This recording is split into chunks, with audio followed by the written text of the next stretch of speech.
बुखारी शरीफ़ जी हदीस पाक में आहे, मुसलमाननि जी प्यारी अमर साइण हज़रत आयशा सिद्दीक़ा तय्यबा ताहिरा रदी अल्लाह ताला अन्हा फरमाइनि थियूं, प्यारे आका मक्की मदनी मुस्तफ़ा सल्लल्लाहु ताला अलैहि वसल्लम जी ख़िदमत में ख़मीसा नाले हिकु ख़ूबसूरत डिज़ाइन वारी चादर पेश कई हुई। पाण सल्लल्लाहु ताला अलैहि वसल्लम जन उहा वेड़े करे नमाज़ अदा फरमाई। सलाम फेरण खां पोइ फरमायाऊं, मूंखे ख़तरो थियो त हिन चादर जे गुलनि जे सबबु तवज्जो हटी वेंदी, तंहिं करे ही चादर अबू जहम सहाबी खे ॾेई अचो। मशहूर मुफ़स्सिर क़ुरान मुफ्ती अहमद यार ख़ान नईमी रहमतुल्लाह ताला अलैहि हिन हदीस पाक जे हवाले सां लिखनि था, अरबी में ख़मीसा डिज़ाइन वारी चादर खे चवंदा आहिनि। हीअ ऊनी कारी चादर हुई जेका अबू जहम रदी अल्लाह ताला अन्हु बतौर गिफ्ट पाण सगोरन सल्लल्लाहु ताला अलैहि वसल्लम जी बारगाह में पेश कई हुई।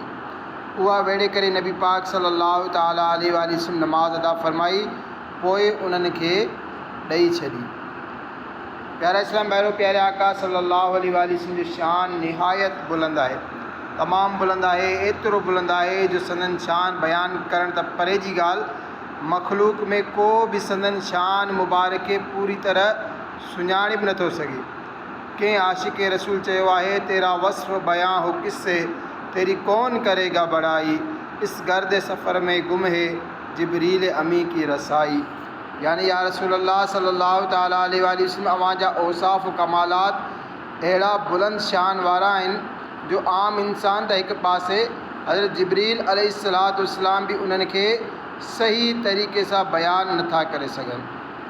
असांजा नबी रसूल हाशमी सल्लल्लाहु अलैहि वसल्लम अहिड़ी शान वारा आहिनि जो मेराज जी राति काइनात जा अजाइब मुलाहिज़ा फ़रमाया, नबियुनि जी इमामत फ़रमाई, आसमान जो सैर फ़रमायो, जन्नत जा नज़ारा ॾिठा।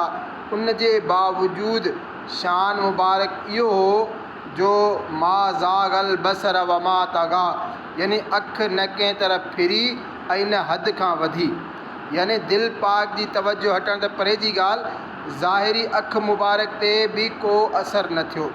मालूम थियो जिन जी तवज्जो मुबारक ते जन्नत जा हसीन नज़ारा बि असरु नथा करे सघनि, त पोइ हिकु मामूली चादर संदन तवज्जो खे कीअं हटाए सघंदी। हीअ चादर मुबारक पाण खां परे फ़रमाइण असल में असांजी तालीम लाइ हो। असां ग़ुलामनि खे हिकु सबक़ु ॾिनो पियो वियो, ॼण असांखे सम्झायो वियो त ए मुंहिंजा ग़ुलामो, अल्लाह पाक जी यादि खां गाफ़िल करण वारियूं शयूं त हिकु पासे रहिजी वियूं, जेका शइ हिन जी यादि में रुकावट विझे, तव्हां उन शइ खे बि पाण खां परे करे छॾींदा कयो। गौर फरमायो, केॾी प्यारी ॻाल्हि आहे। डिज़ाइन वारी चादर ठाहिण बि जाइज़, उनखे ख़रीद करण बि जाइज़, उनखे वेड़ण बि जाइज़, उनखे वेड़े करे नमाज़ पढ़ण बि जाइज़। उन जे बावजूदु सीरत मुस्तफ़ा सल्लल्लाहु ताला अलैहि वसल्लम जो दर्स हीअ आहे त अहिड़ी चादर जेकॾहिं नमाज़ में रुकावट विझंदी हुजे त उनखे पाण खां परे करे छॾणु घुरिजे। ॿिए पासे असांजी छा हालत हूंदी आहे, म्यूज़िकल ट्यून्स ठाहिण बि नाजाइज़, उनखे हासिलु करण बि नाजाइज़, हलाइण बि नाजाइज़, पाण ॿुधण बि नाजाइज़, ॿियनि खे ॿुधाइण बि नाजाइज़। पर अफ़सोस असांजी मस्जिदुनि में ऐन जमात जे दौरान म्यूज़िकल ट्यून वॼी रही हूंदी आहे, पंहिंजी बि नमाज़ डिस्टर्ब थी रही हूंदी आहे, ॿियनि खे बि परेशानी थी रही हूंदी आहे। पोइ अल्लाह पाक जे घर जे अंदरि उहा जॻह जेका ख़ासि इबादत जे लाइ बणाई वई आहे, उन हंधि म्यूज़िक बि वॼंदो आहे। मुंहिंजे ख़्याल में मोबाइल जो सभ खां वॾो नुक़सानु इस्लामी मुआशिरे खे थियो आहे, उहो हीअ आहे त हीअ मस्जिद जी बेहुरमती जो सबबु बणिजी रहियो आहे। हूअं त असांजे मुआशिरे में म्यूज़िक किथे न आहे, कंहिं घिटीअ खां बिना म्यूज़िक जो आवाज़ु ॿुधण जे गुज़री वञणु ॾाढो मुश्किल थी वियो आहे। घरनि में म्यूज़िक, घिटियुनि में म्यूज़िक, पाड़े में म्यूज़िक, रस्तनि ते म्यूज़िक, बसनि में, रक्शनि में, जहाज़नि में म्यूज़िक। अफ़सोस हर पासे म्यूज़िक जा आवाज़ गूंजंदा आहिनि। हिकु जॻह जेका उन जी नहूसत खां बचियल हुई, यानी अल्लाह पाक जा घर, प्यारियूं प्यारियूं मस्जिदूं, मोबाइल जे अचण जो नुक़सानु हीअ थियो जो हाणे मस्जिदुनि में बि म्यूज़िकल ट्यून्स वॼंदियूं आहिनि। आम तौर ते इमाम साहब जमात खां पहिरां बि ऐलान कंदा आहिनि, मोबाइल हुजे त बंदि करे छॾींदा या साइलेंट ते लॻाए छॾींदा। ख़बर न आहे पोइ बि मोबाइल बंदि नाहिनि थींदा, साइलेंट ते नाहिनि लॻाए वेंदा। कई माण्हू हिन ऐलान खे अहम नाहिनि सम्झंदा। हिकु साहिबे रसूल आहिनि हज़रत अबू तलहा अंसारी रज़ी अल्लाह ताला अन्हु। सनन जो हिकु बाग़ हो, हिकु भेरो उते नमाज़ अदा करे रहिया हुया। यकीनन ही नफ़िल नमाज़ी हूंदी, फ़र्ज़ नमाज़ त प्यारे आका सल्लल्लाहु अलैहि वसल्लम सां बाद जमात मस्जिद में अदा कंदा हुया। ख़ैर पाण बाग़ में नमाज़ पढ़ी रहिया हुया, ओचितो हिकु ख़ाकी रंग जो कबूतर बाग़ मां उॾामियो ऐं ॿाहिरि निकिरण जो रस्तो ॻोल्हण लाइ हेॾे होॾे उॾणु लॻो। हीउ मंज़र निहायत हसीन हो। हज़रत अबू तलहा अंसारी रज़ी अल्लाह ताला अन्हु जी उन तरफ़ तवज्जो हली वई, जंहिंजे करे खेनि नमाज़ूं रकातूं यादि न हुयूं। अल्लाहु अकबर! साहिबी रसूल जो जज़्बो ॾिसो। पखी खे पाण न उॾायो हुयो, उन तरफ़ तवज्जो वञण में संदन को बि क़सूर न हुयो, पर उहो बाग़ संदन ई जो हुयो। न उहो बाग़ हुजे हा, न पाण उते नमाज़ पढ़नि हा, न पखी उॾामे हा, न उन ॾांहुं तवज्जो वञे हा, न नमाज़ जूं रकातूं विसरनि हा। यानी एतिरे परे जे वास्तनि सां कंहिं न कंहिं तरीक़े सां रकातूं विसारण जो सबबु ही बाग़ बणियो हो। जीअं त पाण फ़ौरन बारगाह रिसालत में हाज़िर थिया, अर्ज़ु कयूं या रसूल अल्लाह सल्लल्लाहु अलैहि वसल्लम, हाणे खां ही बाग़ सदको आहे। अल्लाह अल्लाह! प्यारा इस्लाम भाई, हीउ बाग़ केतिरो महांगो हूंदो, पर छो त नमाज़ में खलल जो सबबु थी वियो, तंहिं करे सदको कयो वियो। असांखां इहो मुतालबो त न आहे हूंदो त मोबाइल सदको कई वञे, इहो बि मुतालबो न आहे त मोबाइल पाण वटि रखो ई न। सिर्फ़ु हीउ चयो वेंदो आहे त नमाज़ जे वक़्तु उनखे बंदि करे छॾींदा या घटि में घटि साइलेंट ते ई रखंदा, त जीअं नमाज़ में खलल न अचे। पर अफ़सोस असांखे एतिरी बि हिमत नाहे थींदी। वधीक असां थोरो गौर कयूं, असां अल्लाह पाक जी यादि लाइ केतिरो वक़्तु कढूं था। कारोबार में आहियूं, दुकान ते आहियूं, नौकिरी ते आहियूं, कमकार करे रहिया आहियूं, आज़ान थी वई, अञा बि वेठा आहियूं। पोइ तशवीब थींदी आहे, यानी ॿीहर ऐलान कयो वेंदो आहे। कुझु जॻह ते त सलात सलाम पढ़ी करे तवज्जो ॾियारी वेंदी आहे त जमात शुरू थियण वारी आहे, तॾहिं वञी असां डोड़ंदे मस्जिद में पहुचंदा आहियूं। मुश्किल सां पूरी जमात मिलंदी आहे, उहा बि जेकॾहिं क़िस्मत सां मिली वञे, न त कुझु रकातूं त निकिरी ई वेंदियूं आहिनि। मुश्किल सां 15 खां 20 मिंट मस्जिद में गुज़ारींदा आहियूं। हीउ थोरो वक़्तु बि पूरी तवज्जो सां अल्लाह पाक जी यादि में न गुज़रे। कॾहिं म्यूज़िकल ट्यून्स वॼी रही आहे, कॾहिं मोबाइल जी वाइब्रेशन असांजी तवज्जो हटाए रही आहे। हीउ थोरो वक़्तु बि अल्लाह पाक जी यादि लाइ ख़ासि न थियो त ॿुधायो असां हासिलु छा कयो, ज़िंदगी कहिड़नि कमनि में लॻाए छॾी।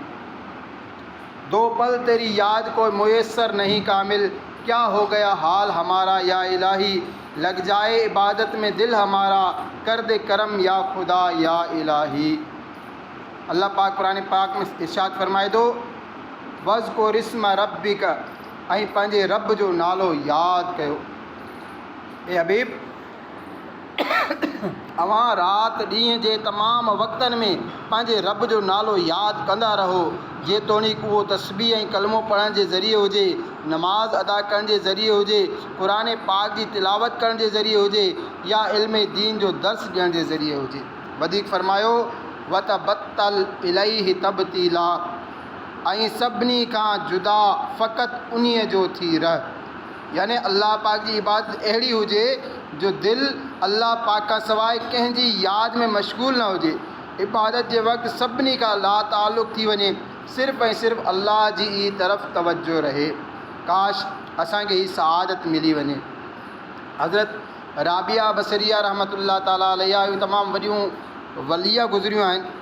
संदन आदत हुई रोज़ानो कसरत सां नफ़िल पढ़ंदी हुयूं ऐं फरमाईंदी हुयूं, मां चाहियां थी त क़यामत जे ॾींहुं जॾहिं प्यारे आका सल्लल्लाहु अलैहि वसल्लम जी ख़िदमत में हाज़िर थियां त पाण सल्लल्लाहु अलैहि वसल्लम ख़ुशि थी करे ॿियनि नबियुनि खे ॿुधाइनि, ॾिसो हीअ मुंहिंजी उम्मत जी ख़ातून आहे जेका रोज़ानो कसरत सां नफ़िल पढ़ंदी हुई। हिकु भेरे हज़रत राबिया बसरिया कमरे में वेही अल्लाह पाक जी यादि में मसरूफ़ हुयूं। ॿाहिरि मींहुं वसियो, मौसम ख़ूबसूरत थी वई, हर शइ ख़ूबसूरत हुई, वणनि जा पन बि विहिजी चुका हुया, हल्की हल्की हवा हली रही हुई, थधी थधी उस बि निकितल हुई। उन सां गॾोगॾु आसमान ते रेम्बो यानी इंडलठ बि बणिजी वई हुई, 7 रंग जो ख़ूबसूरत दाइरो जेको बारिश खां बाद कॾहिं कॾहिं आसमान ते बणिजी वेंदो आहे, उनखे कमान बि चवंदा आहिनि। हीउ सॼो मंज़र निहायत ख़ूबसूरत ऐं सुहानो हो। हज़रत राबिया बसरिया रहमतुल्लाह ताला अलैहा जी ख़ादिमा हीउ मंज़र ॾिठो त त अर्ज़ु कयईं ए राबिया ॿाहिरि तशरीफ़ वठी अचो, अल्लाह पाक जी कुदरत जो नज़ारो ॾिसो। फरमायूं ही नज़ारा छॾियो, अंदरि अचो, मूं सां गॾु वेही ही मंज़र ठाहिण वारे जी यादि में मसरूफ़ थी वञो। न गर्ज़ किसी से न वासिता, मुझे काम अपने ही काम से, तेरे ज़िक्र से, तेरी फ़िक्र से, तेरी याद से, तेरे नाम से। सुभान अल्लाह। ही आहिनि अल्लाह वारनि जा प्यारा प्यारा अंदाज़। कुदरत जा हसीन नज़ारा ॾिसणु जाइज़ आहिनि, उन में गुनाह न आहे, पर ही अल्लाह वारा आहिनि, अल्लाह पाक सां मोहबत करण वारा माण्हू आहिनि। अल्लाह पाक जी यादि में अहिड़ा मसरूफ़ रहंदा हुया जो उन पासे खां तवज्जो हटाए करे कंहिं ॿिए पासे ख़्यालु न कंदा हुया। अल्लाह तबारक व